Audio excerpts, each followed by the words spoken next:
welcome to another interesting video of Curiosity Homes.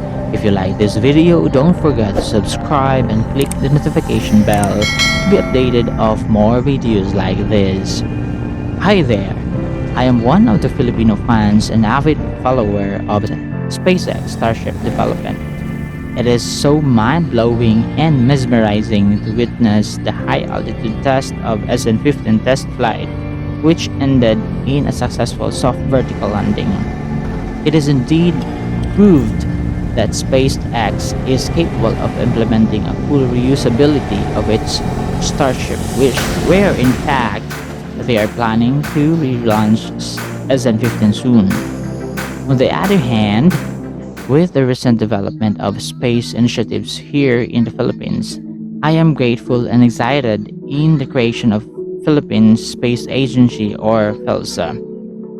It was created under the Republic Act number 11363 or Philippine Space Act. The PhilSA is an attached agency of the Office of the President for purposes of policy and program coordination and to ensure alignment in the national policies and priorities. Although it took so long for the Philippines to create an official agency for space exploration, as the saying goes, it is later than never. I can't wait to see space rockets launching here in the Philippines. Meet Dexter Banyo Jr., a young entrepreneur who has gigantic dream for aerospace on the island nation of the Philippines. At the same year, Philippine President Rodrigo Duterte signed into law the Philippine Space Act, which was paved the way for the setting up of the new Philippine Space Agency.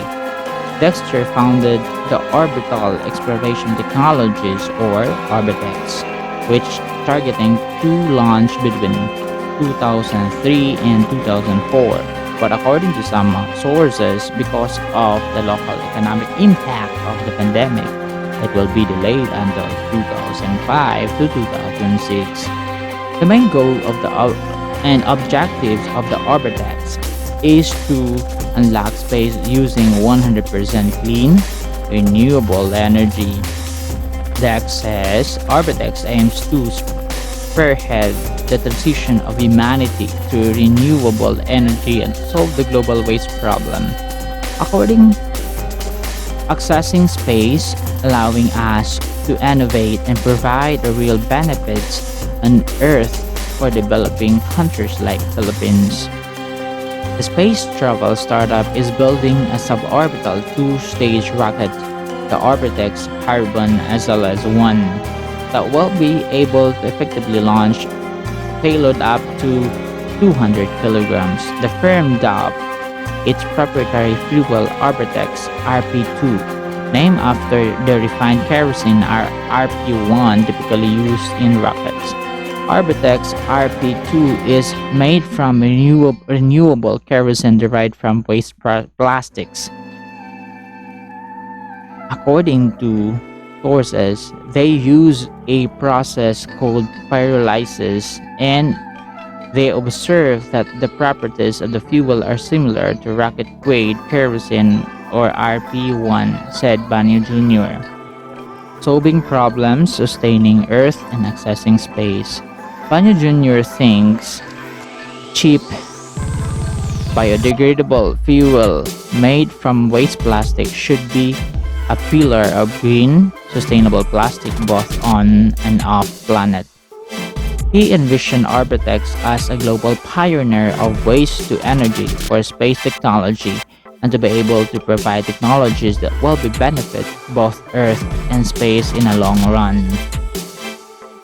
Orbitex hopes to use its renewable energy-powered Orbitex Carbon SLS-1 to conduct 6 launches a year.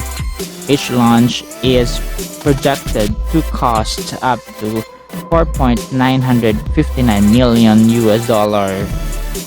which the company says will be 13% cheaper compared to the American firm Rockets Lab Electron rocket. In the end, I know Philippine Space Agency together with the Orbitex, the Philippines' first commercial space spaceflight company will need to work hard in order to achieve its goal to make space accessible and provide solution in the increasing problem of waste pollution. Thank you for watching. This is Curiosity Homes, where your curiosity is the limit.